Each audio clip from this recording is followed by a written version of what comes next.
All right, good afternoon, everyone. Thanks for joining us again for day 4 of our week of WENCO. We're excited to have another panel today, a panel of great experts. I'm sure you're going to absolutely love this one. It is called The Great Land Battle, Commonalities and Land Use. And as I mentioned, this is day 4 of our week of WENCO. Thanks for everybody that's been joining us for every day, or at least one session before this. We hope you've really been enjoying the week so far. A couple of quick things before we get started. Most of you have seen this slide about WENCO. We are Women's Energy Network Colorado. A lot of energy is going from one place to a load center. It gets congested, and we might be required to turn off an operating project at times if there's too much congestion on a line, or upgrade costs to make sure that the system can handle more electricity on that line can be so significant that they overwhelm the economics of the project. So one of the very first things we look at when we're looking at a site that I think is a little bit unique to our industry is capacity on the transmission system. But once we get past that, there's a variety of other things that we're looking at.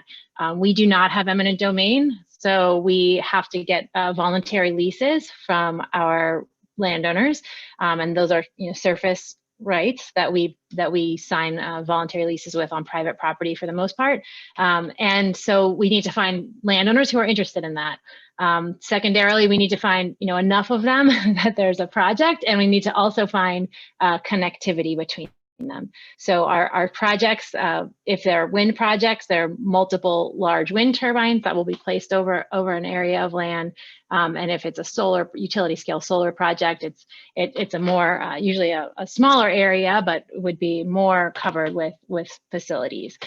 So depending on which kind of development we're talking about, we need a certain number of landowners to be interested, as well as a connectivity between them. And finally, there's a whole variety of other factors that go into designing projects, including wildlife concerns, tracking migratory routes and making sure we're siting appropriately for those, but also things like setbacks. So I know that's very familiar to the oil and gas sector. We deal with that as well. We have setbacks from homes, barns, raptor nests, roads, waterways, any number of things that we have to design around. So it's very frequent that we'll have a large amount of land leased, but we can only use a small fraction of that due to existing setbacks on the properties. So when you add on to that new regulations that get passed by local governments, in most states, we do have local permitting requirements where local governments, like county governments or town governments, have to give us our permits or approvals. In those cases, there's often local ordinances that set setbacks and regulations that also limit the project. So we're designing to all of those elements, but a big part of that is definitely finding the landowners who are interested in participating, and then being able to design a viable project on their property. Thanks so much. John, I know you were having issues hearing me. Can you hear me now? Yeah, you're clear. It was just breaking up a little bit. Sorry. Hopefully no one else had that issue. All right. Do you want to take a stab? Sure. Glad to. Well, there's a lot of common concepts and requirements, limitations on development.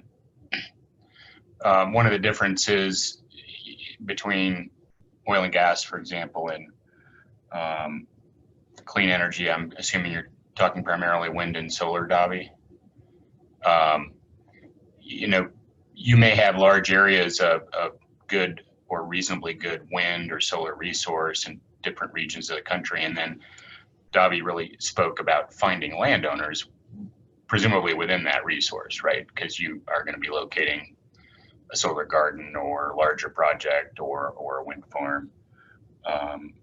With the consent and economic participation of those landowners, and then all the other things she talks about, the interconnect and the like, the setbacks, all make perfect sense. And while I do have a lot of oil and gas experience, I also have done work on solar and wind projects with other energy lawyers here, transactional.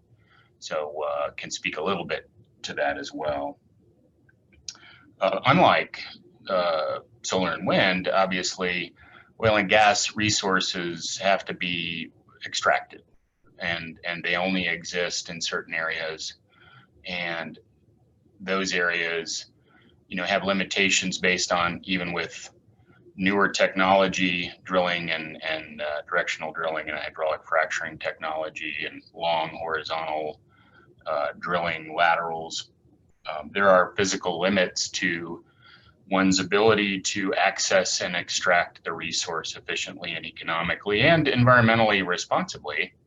And the goalposts are constantly moving on that last factor in terms of what's required, what do we think is acceptable, what is deemed unsafe and no longer permissible. So I'm actually on lunch break from deliberations in the oil and gas mission change rulemaking in the 900 series, which deals with many environmental issues.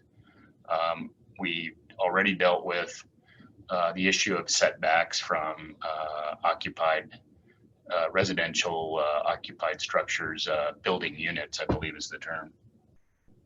All of that is going to be reconciled in further deliberations before Thanksgiving, which will make me very thankful because it's been months and months of oil and gas commission rulemaking. I know so many clients and companies and stakeholders and parties feel the same way, as do the commissioners. So they are presently indicating, it's not certain, and we don't know the details because I don't think they've really been agreed to yet by the commissioners. But there's a proposal to go from our existing 500-foot setbacks here in Colorado to a form of 2,000-foot setback that would have exceptions and off-ramps that are a little more reasonably available and accessible to operators. So between that 500 and 2,000 foot, and not as daunting a task as getting an absolute waiver, if you will, or variance, 502 variance under the commission rules, which is a more rare occurrence and I think a higher procedural barrier to not being outside of 2,000 feet. So that's based on a variety of considerations, based on the commissioner's deliberations and on the testimony of the various parties. Apologies for that. So we'll wait and see what that means and how that affects where oil and gas production and exploration can occur. Obviously, it's more likely to occur less frequently and more tightly regulated in proximity to more densely populated areas. So here on the Front Range, in urban and suburban communities, less likely to be accessing those resources, even though they may be there and mineral owners may wish to develop them and realize the value of that property going forward. So how that gets sorted out might end up in Liz's litigation experience going forward in the courts, the confines of the commission's new authority, and whether activity can be absolutely precluded within certain areas over safety and environmental and also climate concerns. So much of this is the same for oil and gas as for solar and wind. Interconnect, is key, as Davi mentioned. Same for gas, for example, or even oil production with associated gas. And another thing that is actually being deliberated virtually as I speak is the issue of venting and flaring, because when oil is produced, you will have some gas typically associated with that. And if there's no takeaway pipeline gathering system infrastructure, it would historically be flared and the oil production then would go to market. There are time limits currently available on when flaring like that can occur, and it's going to be much less permissible to do that, and the time frames to allow for that will be shorter, although it is still physically necessary in what are called wildcat or delineation well situations, where you're defining whether or not you've found a productive producing zone, and you need to produce out of that exploratory well for a period of time to make an estimate of reserves, to then hopefully attract capital investment in development of that resource, including gas infrastructure, gathering system, takeaway capacity. So much like a power, grid interconnect that would be necessary for an independent power producer, and that would be governed under a PPA type agreement, I believe. You need the ability to connect to get your product out, and gas in particular, you can't truck it. It's not feasible to do that. So you need pipeline access. You need the ability to put that infrastructure in, and you need to have the data about the resource to attract the capital to invest in that infrastructure.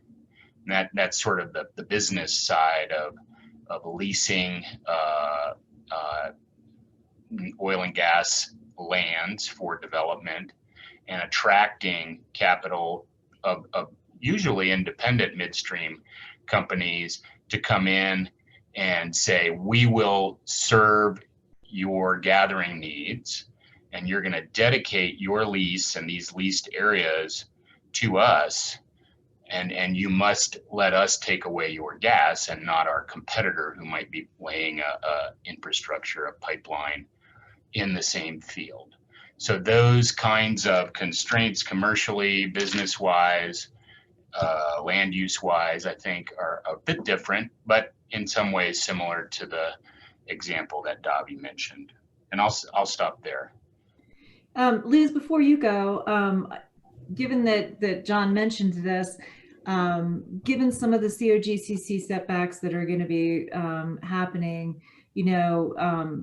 it's going to change production. It's going to change where production comes from, and I'm curious as to what the impact that might have on the royalty owners or the mineral holders, and because I think certain areas are going to be off limits to do anything in, and I'm just wondering if there's any anticipation about potential lawsuits along that route. Are you asking that of me, Lisa? Yeah. I mean, it seems like you deal more with like royalty owners or, Yeah. I think, to the extent that, minerals are sterilized because you can't produce them, there's an implied duty in every lease that you're going to, try your best to reasonably produce. You could have loss of lease for that type of reason. I'm a little biased. I think that royalty holders, or some of the plaintiffs' lawyers who represent royalty holders are very creative. So I'm sure they could think of some novel theory to zing my clients with on this. But we spent a lot of time talking to clients about how to manage these potential new rules, how to think about surface locations, how to work with their existing partners, with their existing landowners, because I think that most oil and gas companies do see the landowners that they work with us as partners, and so to continue development, and we haven't been doing a lot of analysis on risk. But yeah, I think it's going to be for royalty holders in those areas, along the Front Range where there has been a lot more production or explosion in production since there's been unconventional drilling. I think we're going to see a lot less production in those areas. It's just going to make it harder. So it will have an impact on them. I don't know that there's a legal hook to hold operators liable, but I think everyone will suffer. But in thinking about that, I do a lot of work. I started off doing a lot of surface rights litigation, and that work for me turned into a lot of negotiating surface use agreements. And I think one thing that the industry has really gotten its head around is, even though, as a mineral lessee or as a mineral owner, right, you do have, unlike in a wind situation, you do have a right to reasonable use of the surface estate. And that is a bit of leverage when in trying to locate facilities, but I don't think it's as much as it used to be. I think that we're really seeing that change, and that leverage is kind of getting pushed back on by more local regulation. We're seeing it now in increased setbacks, and so it's not the same world that it was 10 or 15 years ago. And in my experience, most of my clients really want to work out surface use agreements, and it's not just, and they're comprehensive agreements, and it's not just with, ranchers way up in, northeastern Colorado. Right now, sometimes it's commercial real estate developers. It's still often with owners who own large portions of land. And we try to think really creatively about how everyone can get their project done. Everyone can build what they want to build. The minerals can still be extracted. There's transportation, right? Because, unless you're allowed to flare, which, is pretty limited, really, you've got to be able to get your production to market or get your gas to the processing facility. And how do we think creatively about location of facilities, location of right-of-ways, location of water needed in completions, and to move that that schedule along. And what I've been seeing more commonly is that sophisticated landowners really want a say. They really want to know where your temporary water line is going to be exactly, and how long it's going to be there for. They really want to know where are the temporary water tanks going to be, and how long is it going to be there for. I mean, there's just a lot more, I would say, input from surface owners and regarding sort of every step of the drilling and completion process, and that's what it takes to get a surface use agreement done. The other thing that I think is coming up sometimes too for development that is closer, not necessarily closer to the Front Range, is there's a lot of special taxing districts which impose severance tax on top of what already is imposed. And are your wells located in an area where there's already an existing special district, and are you going to be subject to tax? Because that all kind of goes into the economics of the well. So that's another thing that we see clients thinking about as they choose locations. Well, one of the things that I really wanted to touch on is especially the expansion, along the Front Range, and where communities and industry, whether that's renewable or oil and gas, they're coming together. And Davi, I know you and I talked a little bit about this, but I just wanted to touch a little bit on, consumers have this idea that, yeah, we know we need oil and gas, or we know we need wind, or we know we need this, but just don't put it there. Like, you can put it anywhere you want. But as you know, geology limits oil and gas, and wind is limited as well by where you can put different facilities.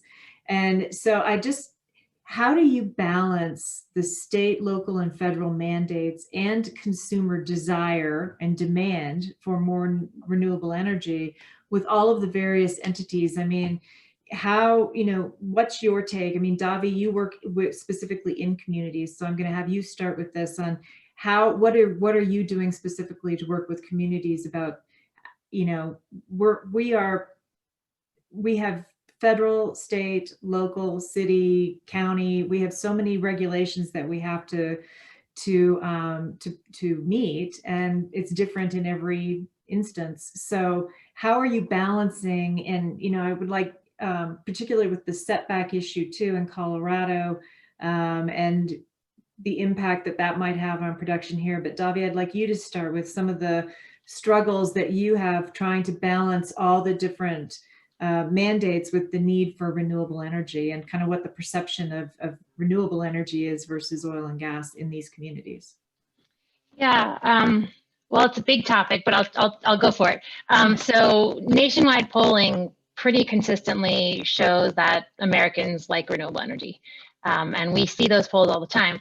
But when it comes to actually siting a facility, I suspect it looks a little less clear, sort of similar to what you experienced, Lisa, we see the same thing, folks who become concerned about their community being impacted by a project. And so it is very controversial when we're citing these projects, in particular in locations where there is, local control and local regulation, which, like I said, is in most places where we work. It's particularly challenging because local county commissions and local city councils are not always totally qualified to evaluate projects like this, but also they're under incredible political pressure just from their constituents in these communities. And wind and solar projects are primarily built in very rural, agricultural communities. Most of these communities are very conservative. They typically are extremely pro-property rights communities. So we're definitely not, marketing green energy when we're out there. We're really talking about providing local economic benefits and tax revenues, and I assume very similar things to what oil and gas talks about. And these projects can have a very significant beneficial impact on local economies that in many of these rural communities are really struggling. So when we go into a community, we at Apex, and I think my company's on the forefront of this, we really try to evaluate the risk we think that community is going to present as far as public acceptance. We've developed a way that we do that. We have some good proxy indicators that we can look at from the beginning, even from a desktop level and eventually on the ground, to understand how we think a community is going to perceive a project and receive it, and sort of try to figure out how much risk on a public acceptance front we think there is. And then we'll develop a strategy based on that particular project and community. So thank you. If my sound is bad, I'll try to speak up.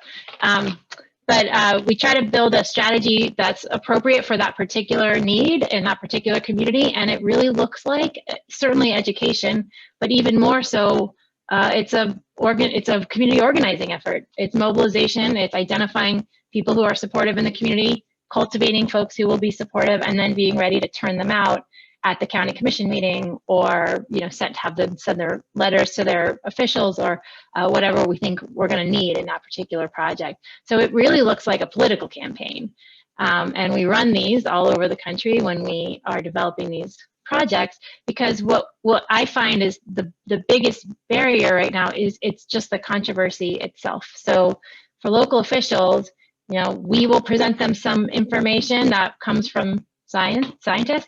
Our opponents will present information that comes from the internet, and local officials are really not sure how to balance that information, and they just see these stacks of paper, piling up on either side, and people yelling at them from all sides, and it becomes overwhelming. And they often just want it to go away because they want life to return to normal, and they want, peace to return to their community. And these do get, obviously this is the tenor of the country as a whole, but these fights are very, very hard and nasty, and people really get aggressive, and it becomes really awful in these small communities to go through something like this. So what we find is even more important than, even more critical than helping to educate and provide information. We do have to do that, but even more than that, we have to figure out how to try to take the temperature down, and how to try to help these local officials navigate what's a really politically toxic and challenging community experience. So our efforts are really focused on that. And we know we have to present information, which we try to do, but we don't think the information itself is what makes the difference at the end of the day. Does that hit your question, Lisa? Yes. Yes. And I think that's one thing that most people don't realize. I remember the first time I ever heard you speak, I was shocked that I thought oil and gas was the only one that all these communities were so opposed to. And nothing could be further from the truth. I think you face just as much opposition as we do when it comes to citing to land use and citing projects. John and Liz, it's more specific to Colorado, I guess. I'd like to, Senate Bill 181 did give a lot more control to communities. And I'm a little curious as to, just me personally, I want to know and understand how the new COGCC regulations are gonna, or do they address, how is the COGCC managing what they're in charge of versus what the local communities are in charge of versus what the counties are in charge of? What's going to take, who's going to supersede, who's going to, I mean, whose rules are going to be sort of the ultimate? I'm a little unclear on that, and I think it would be helpful because I know that definitely impacts what we're doing in our industry, in the oil and gas. Liz, do you want to jump in on that, or you want me to start? You can go ahead, John. Happy to. This is still very much in play in the current mission change rulemaking. There's a lot of argument about what authority the State Oil and Gas Commission has vis-a-vis local governments and their land use control authority as enhanced by Senate Bill 181. And without going too deep into it, let me just say that there is a school of thought that's advocated primarily by staff and the current new professional commission thus far, that they will set the floor on requirements for oil and gas, that local governments can be more stringent, but they cannot be less stringent.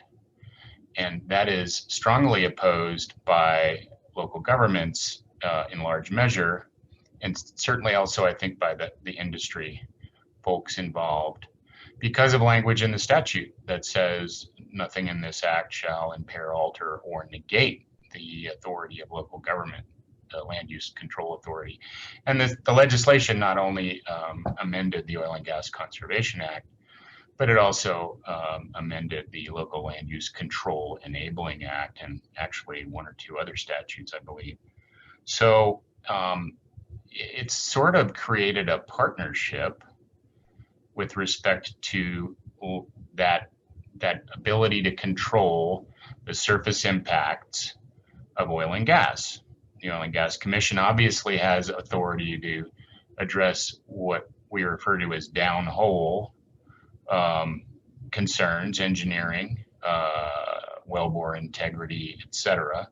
But as far as noise, light, odor, dust, air emissions, truck traffic, traditional nuisance impacts, those are, garden variety land use considerations that land use authorities at the local level deal with every day, regardless of whether the facility is an oil and gas facility or some other industry or commercial or other facility. So that still has yet to play out, I guess, is what I would say. And my 500 to 2,000 foot setback is a good example that I referred to earlier, right? If it's a soft setback with exceptions and folks are able to kind of move in between those distances reasonably, then maybe there's not a lot of conflict. But nowhere in the act does it say that the COGCC sets the floor. And there are other statutes in Colorado where the legislature has said, like the State Air Pollution Prevention Control Act, our version of the Clean Air Act, it says that local governments can and states can regulate air emissions more stringently, but they can't be less stringent. There's good parallel language there, but that language is not in Senate Bill 181. So we have this quandary of, can it be different but protective if done at the local level through their normal land use authority? And just because they might cite something in a different place than you do, is that necessarily not protective? It's different, maybe it's not more stringent, but is it protective, I think, and is it, and then whose burden is it to say whether it is or is not protective, and does that involve a hearing before the Oil and Gas Commission? So very high level, that's sort of it in a nutshell. Local control is, local land use authority is arguably strengthened by Senate Bill 181, but how that local authority relates to the Oil and Gas Commission authority And when there's a conflict or a difference in how that authority is exercised, how does that get resolved? That we're trying to work that out currently in this rulemaking. So stay tuned. Yeah, and I would just add, and depending on the workout, you know, there will probably be some test cases, right? Because we're going to get, as a result of this, there is more local control, and that is going to mean likely more stringent local regulations in some places, but Weld County, right, could go a totally different way. And I think that's kind of what we're talking about, and probably be up to the courts eventually to decide what it all means, and what Senate Bill 181 really means, and to what extent, you know, preemption and all of that kind of comes into play. But I think it'll keep some lawyers busy perhaps for a little while. You know, I'll just add to what Davi said. I think education, the kind that she's talking about, is still really key. You know, in the elections, you know, prior to this, a lot of work, a lot of political work, a lot of educational work was being done by, you know, CRED and other, you know, kind of related oil and gas organizations to educate the public about fracking, right? Because we kind of determined that when people's opinions are of fracking, whatever they think that means, really influences their opinion about oil and gas development. And that had a huge influence on the various the various bills that we all voted for, voted on in the past elections regarding setbacks and other things. And so I think that, you know, the extractive industries really need to continue doing that kind of work, and that education, you know, science is important. And that, you know, I wouldn't say that, you know, when I talk to people about fracking, I ask them, well, what do you think it is? And people have, you know, have the things that they read on the internet. So I think, you know, there's a lot of work still to be done in all the spaces about the technology, about the science, and about the impacts, and what it means to take that on in your community. I would just add that NIMBYism is alive and well, regardless of the activity. Yeah. Folks just don't want stuff in their backyard. One quick question for all of you, and then we're going to open it up to questions from everybody, because it looks like we do have a couple. I think most people don't realize we talked a lot about all the setbacks that we have to abide by. And I don't know if this is an issue in the wind industry or in the renewable industry, but I know it's a big one in oil and gas. And that is, we are required for any new projects, we're required to be so many feet away from existing structures, or you know, whatever we're supposed to be away from. But for, you know, particularly in the Deep Basin, for existing oil and gas wells, most of these communities that don't want us there also will allow houses to be built within 150 feet of an existing oil and gas well. So the reverse of the setback issue is not true when it comes to development, community development. And I kind of want everybody's, you know, quick take on that. And I want to know if that's an issue in the renewable industry. In the renewable space, it varies. So it can be the case that a setback is a required setback is bidirectional. So, you know, if you have to set a wind turbine back so far from an occupied residence, some places you also could not build a new residence within that setback. In other places, that's not true. I think that's mostly a local, that mostly just has to do with how the local laws are written. And like we said, the way the local laws are written varies significantly, you know, from the county level and up. In some places, we do go before a state board only, where the state permits a project. In some places, we have to go to the state and to the locals. In some places, we have to go to multiple local government jurisdictions. So it really can be quite complicated. And it also, you know, I think it's interesting to think about Michigan. Michigan is a really tough state to develop in. They've got some great wind, but they have some crazy zoning laws. So in Michigan, your county government can have zoning authority or not. And then each township, and there's multiple townships in every county, can also choose to take zoning authority or not. And each township can also decide if they just don't want zoning at all, if they want to reject all the zoning. And so you've got this extremely patchwork system where a single wind project is maybe in 7 townships, maybe in multiple counties. And what's further crazy is that they can change it very easily at any time. And there's no grandfathering. So if you've gone through a 5-year process of developing a project and started, you're going to put your shovel in the ground tomorrow, there's nothing to stop one of your 7 townships from revoking, from taking zoning authority and putting a moratorium in place at that moment. There's no protection. So it really varies. And that's sort of a side note, but I think it's just helpful to point out there's in some places very little certainty, a lot of local control, and in other places, less so. And something like those setbacks and whether they are bidirectional or not is really set at the local level, I think, for the most part. That's interesting. I appreciate your sharing that about Michigan. It kind of got me thinking that maybe we'll see Colorado moving into that same kind of situation with the patchwork of local land use authority versus oil and gas regulatory authority over surface impacts in our state under this new professional commission.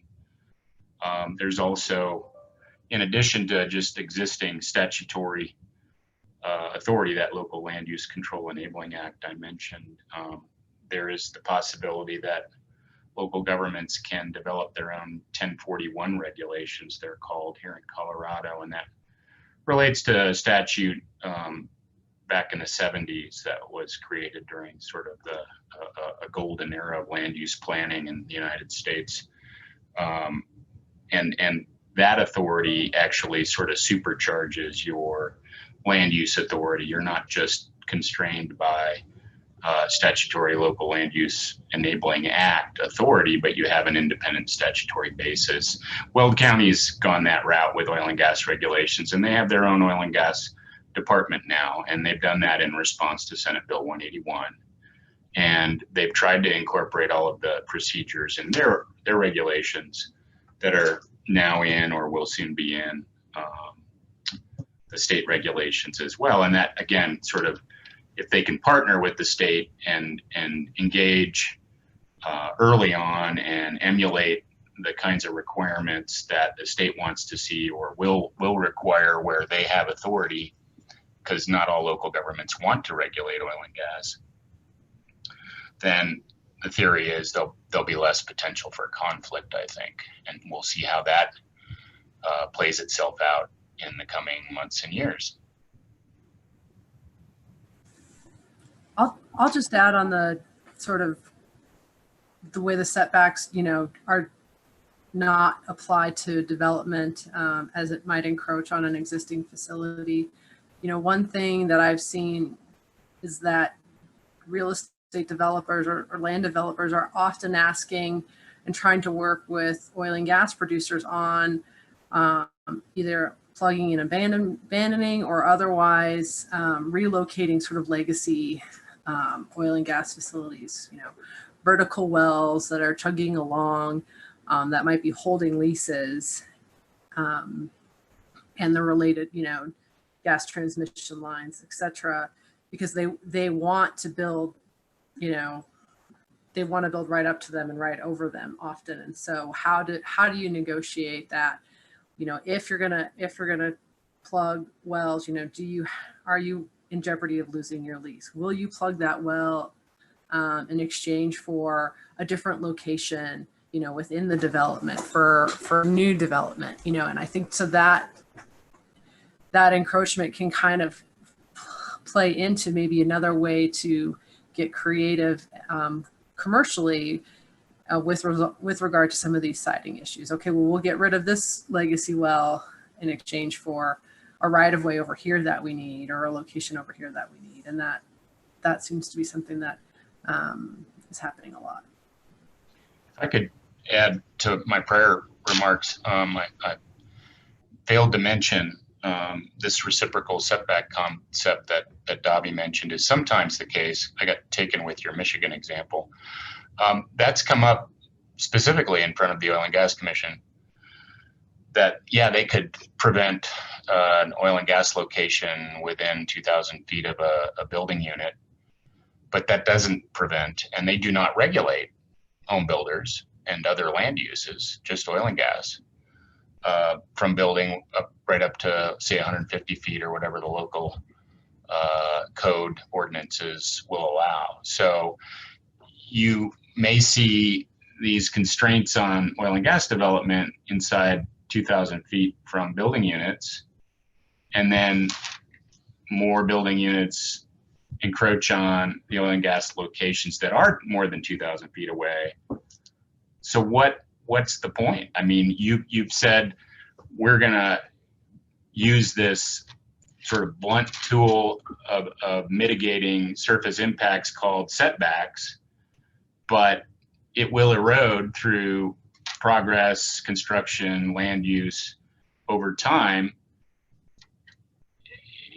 If we deem 2,000 feet as protective, does that mean people are no longer being protected inside that 2,000 feet? Or is it really just a question of nuisance impacts that can be mitigated within 2,000 feet?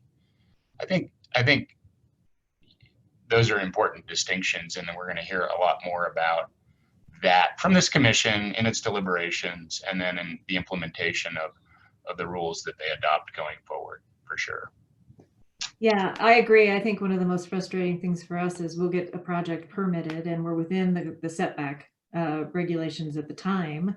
But between the time it's permitted and it's actually built, things have been built up closer to it. And then the people moving into those homes or whatever start to complain about the fact that we're not far enough away when we were, so it just gets very muddy very quickly. And to that point, we have several questions. We're gonna try and get to all of them. If we don't answer all of them, I think we can have the ability to send them out.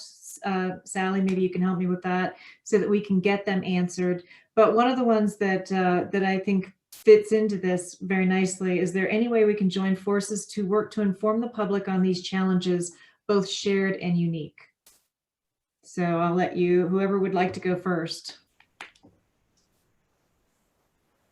I mean, I'll just chime in. I think the NIMBYism that John pointed out, and I think that Davi experiences, and that we all experience, we could join forces on something like that, because energy is something that we all need in whatever form that it takes. And there is something, I think about this a lot, sort of common to our culture, that where we don't seem to be willing to take on the burden of it, right? I mean, for whatever reason, we don't want it we don't want it in our backyard, we don't want it near us in whatever form that it is, but it's essential, not just to your everyday life, but I think, having reliable, affordable energy is sort of essential for our country and our communities to continue thriving, right? And so without that, we're all sort of sunk. And so I think combating that in some collaborative way would be really interesting. And we've talked to Lisa about this before. I definitely think there's opportunities. I mean, one way I think is just this kind of thing where there's education. I mean, there's definitely siloization between the industries. I've had the experience, many times for years now, of really surprising folks who are in the oil and gas sector with stories about what we deal with. I think there's this impression that everybody loves renewables, and I wish that were the case, but I wouldn't have a job, so maybe I don't. But it's not so simple, and there is a lot of overlap. And so I think even conversations like this are helpful, and maybe there are ways to, especially with that education effort, how does energy get produced? How do your lights turn on? What is required to make that happen? What is our sort of social responsibility to host facilities or have a transmission line, or how can we have that conversation? I think there's definitely room for collaboration there. But I would also point out, like, there is also a history of I think we have seen in a few cases fossil interests really fighting against the development of renewables. And so, it's not always kumbaya, but I hope there would be more opportunities for it to be like that. I agree. I think there's a lot of commonality. I've long felt that folks who, are interested in renewables, but not conventional energy, really kind of miss the point. It's all about energy and getting energy to people to improve their lives and safety and well-being. How we do that, what the mix is, those are important concepts that people don't really understand. Not that everybody has to be a student of PUC regulatory authority and what is a certificate of convenience and necessity, or similar concepts in oil and gas regulation. But we all need energy. We all demand energy to make lives better. That mix is changing, as it most likely should. And then there comes a question of, is this just sort of whoever wins an election gets to be the central planner and decide what that mix is going to be? Or do we let market forces help, find the better solution, use better technology, find the right mix?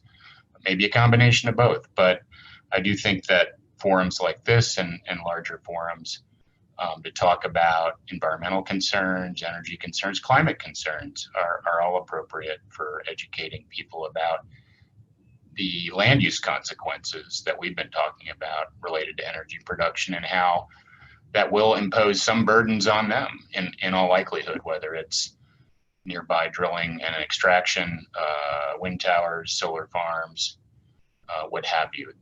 Everything has an impact of some kind.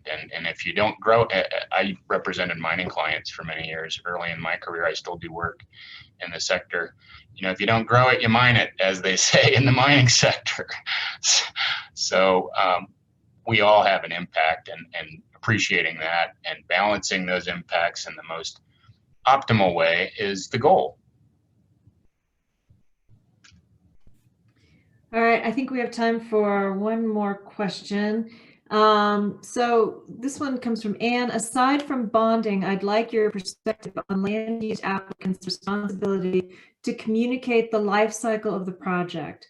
Question we often hear from communities is, what happens to the project if you leave town or the economics don't make sense? How can an applicant respond truthfully about their liability and role if that happens? Davi, you want to start? I don't know if this, I'm not sure if this exactly, if we leave town, we usually would do it before a project is built. So we would have some disappointed landowners who didn't get a facility, perhaps. But usually that there's not sort of infrastructure sitting there.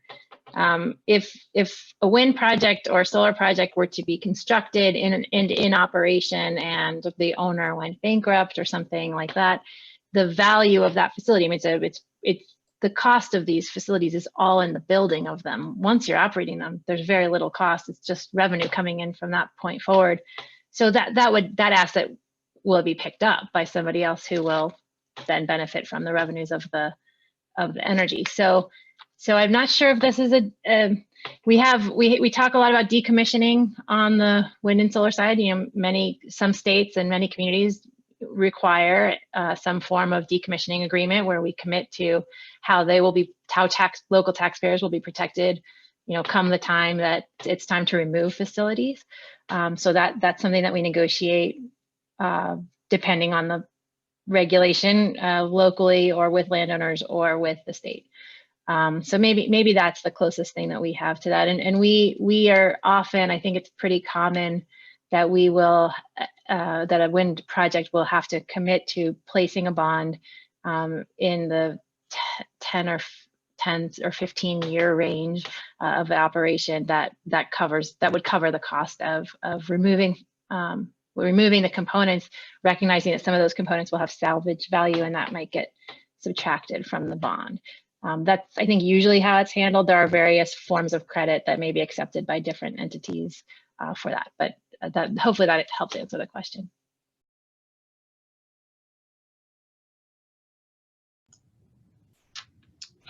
Reclamation, obviously, in the oil and gas sector is a big deal. Financial assurance, unlike wind project that once it's in, it's just generating electrons and revenue and may at some uncertain future point in time be decommissioned, as Davi explained. The unavoidable decline in production of an oil and gas well gives it a finite life. After exploration, you have interim reclamation to reduce a pad size, for example, and minimize the surface impact of that. You no longer have drilling and hydraulic fracturing rigs coming in. You might have a workover rig every few years for maintenance, that kind of thing. But otherwise, you're producing, and the impacts are mitigated and less significant. And then there's reclamation and the facility goes away. Now that may be a couple of decades down the road, depending on the nature of the resource and if there's enhanced oil recovery, for example, to extend the life of a field or a producing zone. But the obligation to reclaim and financial assurance to reclaim and not leave abandoned well liabilities for the state to pick up is, in the forefront of people's minds. And I think that those are appropriate protections against that kind of problem. And the industry is certainly accepting of them in reasonable measure. I think the other sort of way that, bonding is a way to reduce the state's liability. I think you also see it in, promises made either in surface use agreements regarding reclamation or in indemnities and leases also. So, if operator goes bankrupt, I'm not a bankruptcy attorney, but I do know that sometimes those things can get reduced or wiped out. But often, just like Davi was saying, those assets, the leases themselves, the agreements themselves get picked up by an acquiring company. And so I think at the forefront commercially that there are ways for surface owners and lessors to try to ensure that the reclamation happens, in accordance with regulation, and there's indemnification if it doesn't. All right, well, we are at 1 o'clock and I want to try and keep everything on track. Thank you all so much for being here and for having this conversation. I really appreciate you taking the time to do it. And John, sorry you have to go back to more hearings, but thank you. There's light at the end of the tunnel. Yeah, well, I hope it's a good one, that it's not an oncoming train, as they say. So anyway, thank you all very, very much for being here. I'm going to turn this back over to Sally and we'll go from there. I don't have much more to say except, again, thank you on behalf of One Colorado for taking your time out of your lunch hour today to join us.